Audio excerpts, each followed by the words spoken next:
good morning, good afternoon, good evening, whatever time zone you are in. Thank you for tuning in to the absolute beginning of year 3 of Brawlhalla Esports, kicking it off with a seasonal winter championship, a big one right off the get-go. My name is Sparky878. Sitting next to me, Toast BH. I'm excited to be here, excited to see some phenomenal games right away. Who are we leading off with today? We're starting off with Diakou and Dobrein, some names that you should definitely be familiar with if you have seen anything from the realm of Brawlhalla Esports. Used to be teammates together in 2v2. I believe they still are friends, though. Yes. That may change after this. I don't know. I mean, it's a big tournament. This is the beginning of this entire year. This is the 3rd year of Brawlhalla Esports truly starting now. I mean, the last competitive Brawlhalla that we saw was at the World Championship BCX, yeah. last year in November. A lot of time has passed. A lot of players have changed. We've seen some fall off. We've seen some rise to the ranks. We've seen some new names. Like we're already seeing some new names in the bracket. We can talk about that a little bit later. But we have Diakou and Dobrein right out of the gate, and you literally just said before this started that you kind of wish that this would be a little bit later down the line. This is a game between two players who have been in this community, who have been playing this game for so long. Dobrein, he makes all of the kind of content that you see out there. Frame data, he makes these videos about specific things you can or can't do in the game, weird texts that are in there. He knows so much about the game. Diakou, I mean, he's kind of been like someone in the scene who's been at the very top for, what, 3 years? 4 years? It's probably, I think it's been a little bit longer than 3 years. Like he was a huge player in the scene before I was in the scene. So he's been here for a while. He's been at the top for a while. Now Diakou is the guy that used to, before EU servers existed, would play in tournaments on North American servers and win. Right. Like regularly. He was the man who would play on a 3-bar connection with horrible input lag and all of that, and he would still dominate the competition. He's kind of struggled for a little while. I don't know whether that's mental or some of that is just things that he has to get over, but Dobrein kind of struggled a little bit last year as well, but he ended up coming out big in BCX last year. He seemed to get over the mental block that he had. It was on Twitter that I can't remember who the famous Smash coach was, that he tweeted at, and it was like, how do you get over these mental blocks, especially on, sometimes it's things that you can't control, because with an online tournament, based on your connection, sometimes there is lag, and that's out of his hands, and he would get in his own head about that. But ever since sort of the end of last year, he's gotten over those mental blocks, gotten past those execution issues. He's one of the best scythes his scythe in the is game. terrifying. Like, it's ridiculous. It's Him terrifying. and Effie are the big boys in Oh my EU gosh. that really took Scythe and pushed it beyond the kind of original honeymoon period when Scythe was first released. And Diakou, I mean, you see him on Twitter, and he talks about how much he practices. The dude has over 4,000 hours in the game at this point. He goes to the gym, and then he practices Brawlhalla. That's all he does every day. I don't know how he has the time, because, like, you've visually seen how much stronger he's gotten, and you've seen how much time he has spent in this game. Right off the bat, though, you're going to see Diakou get in there and start putting some early damage out onto Dobrein. Dobrein is Mordex, that wolf character over there on the left. You got Diakou over here on Brawlhalla, Skull Woman with the sword.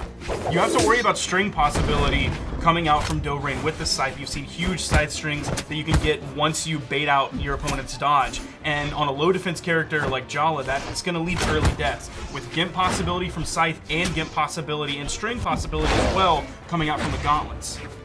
Right now, Diakou moves in. He does pick up a really nice signature right there. Goes in the weapon throw, tries to follow it up. But Dobrein, very, very adept at maneuvering himself in the air, able to kind of get right around those hitboxes that Daikou's throwing out.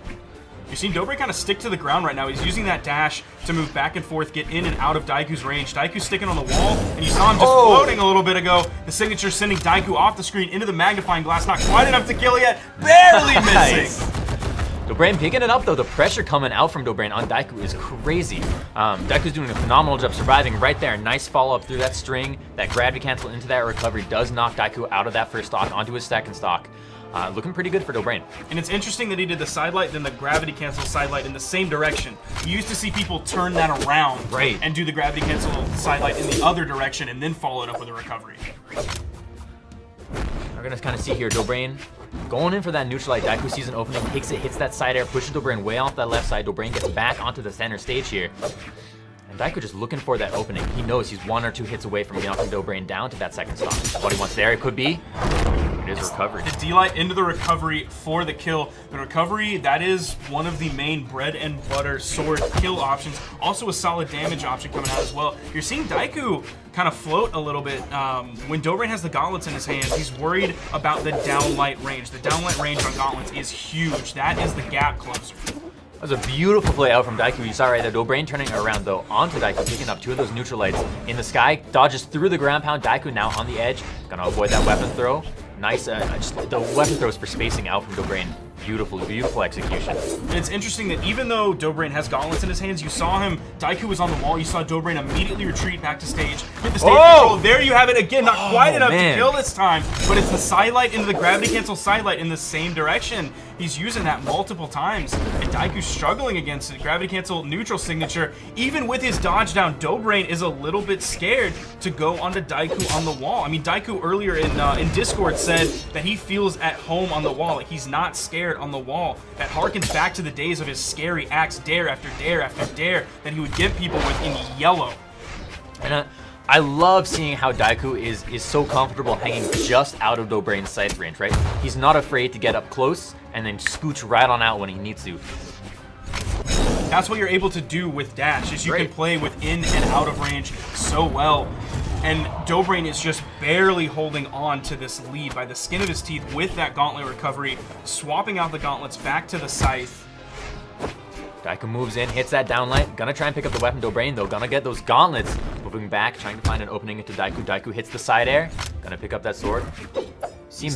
He's not going to risk the edge guard too far. You saw him maintaining stage control, staying in the center of the stage, waiting for the weapon rather than trying to fight off stage with the weapon disadvantage since he was unarmed. Smart play from Diakou, and that's why Dobrein just barely has a lead. Big string out from Dobrein, picking up a lot of damage right there. Diakou already in that kind of orange area. Nice, that downlight into recovery. Again, we're going to see that as the KO move from Diakou. I love gravity cancel downlights that are just off the ground. Gun players do it a lot. Yes. Sword players will do it too, because that'll get you above, like for Dobrein, the gauntlet downlight. So you'll just be able to float right over that, no problem. You won't have to use a dodge, you won't have to use a dash or any of your movement options. You will have to burn the dodge for the gravity cancel, but it's such a great option, and he got it straight into the confirming it for the recovery.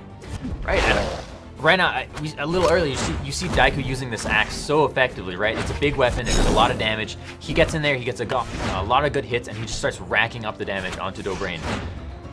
It is a little bit of a slower weapon, though, so you're seeing him be a little bit more careful in his approaches. He's playing with the dash a lot more here to say, oh, am I coming in right now? No, I'm actually back dashing. I want to bait you out for the attack because Axe does have higher startup frames. He might struggle a little bit beating out the Scythe in terms of raw frame data. Oh, huge side air there. Knocks Dobrein out onto the left. Dobrein does dodge it up, gets the wall touch recovery, gonna knock him into the sky. There's the weapon toss right into that side from Diakou. It's a close game. I mean, it could really go either way at this moment. Diakou with the weapon advantage. Dobrein comes in with the unarmed sidelight, picks up the gauntlets, and you see, like, he's nervous about aggressing onto Diakou on the edge. Which is so interesting because gauntlets have such a strong potential in the air too with that horizontal ground pound with the movement, but that could be it. It's the gauntlet neutral light that's going to finish that game off. Both players last stock red, both players in kill percent. I mean, you mentioned Gauntlet's offstage presence. Sword has insane offstage presence as well. And here you're seeing Diakou. I think Dobrein is respecting Sword offstage, but he's also respecting Diakou offstage. Right. And then you can see it right there at the end for that final KO. He throws out that neutral light, and it's just enough to kind of send Diakou right off that left side. Now Daikou's using defense stance, so it's going to give him 1 more point in defense. It's taken 1 out of his dexterity. He doesn't necessarily need every single point of dexterity here. And you saw for the gauntlet neutral light to kill, you're going to have to take a pretty solid amount of damage, especially if you're on a low defense character like Brawlhalla. That is literally what we've seen from Diakou for years. He's able to do it in 1s, he's able to do it in 2s, he's able to extend stocks probably farther than anyone other player, else. which is why he's able to get away with these low defense picks like Brawlhalla. It's important to keep in mind that Brawlhalla does have a high attack, high force to counter that low defense, right? So she is very much a glass cannon, even a little less so with that 4 defense, with that stance. but it does give Diakou a lot of options, especially with that axe to just kind of build up his opponent's damage. Yeah, it makes that axe really, really scary. Each hit is just a huge meat hook. Oh, the string from Dobrein! He is getting away with that. He's not using it too much, though. Like, he's not having to rely on that every time. There's two in pretty quick succession, and he hits another sidelight and goes for the side air instead of the GC sidelight. Kind of switch ups, that little salt and pepper that makes Dobrein such a scary opponent to play against. He's throwing a little bit of cumin in there for a little bit of bite. No, that's the good I don't stuff. know what cumin tastes like, so I really guessed on that. Huge KO though, right there in that side air. Oh man, you know, you should have some cumin sometime. It's delicious. We'll get some tonight. Okay, we'll get some tonight. All right. Now, last game, Dobrein was getting a little bit of a lead early. That's different this game. We're seeing a huge lead. Dobrein is in the beginning stages of orange, now about midway through orange as he takes 2 hits from Daikou's big axe. There's that string again. Dobrein, relentless with those. Goes it for again. Diakou sees it happening, jumps out of the way, avoids that signature on that left wall. Looking for an opening again, preferring this axe right now over the sword. The toss gonna stop the down air from Diakou. Diakou hits the side air. Is that KO? He's keeping the pressure going, which I like a lot, especially because Dobrein was unarmed. He threw the weapon and wasn't able to pick it back up, so I love that Diakou, even though he didn't have a weapon, still was even unarmed to unarmed. Dobrein's starting to run away with this game, though. Yeah, he's got a huge lead here. If he takes the stock out, it's going to be so good for him. And it is a best of 3, so if Dobrein takes this, I mean, that's it. Yeah, on the ground wall, pound. And Dobrein just goes over the corner and does a raw ground pound. Yeah. Like, that's, you would expect something maybe more complicated, and that's what he wanted you to think. So he's gonna go with the simplest option. And what's it? Duke knows what it's called. It's called, I think it's Occam's Razor. Right, Occam's Razor. Yeah, it's the simplest solution. And it worked for Dobrein. Dobrein's up 2 stocks right now. He's still on first stock, right? He's got that sight, so he's got that availability to go in and interrupt and pick up huge downlight from Diakou. Diakou goes in for the down air. He's unarmed now on that wall. Moving back. Good pickup, bud. Good pickup from Dobrein.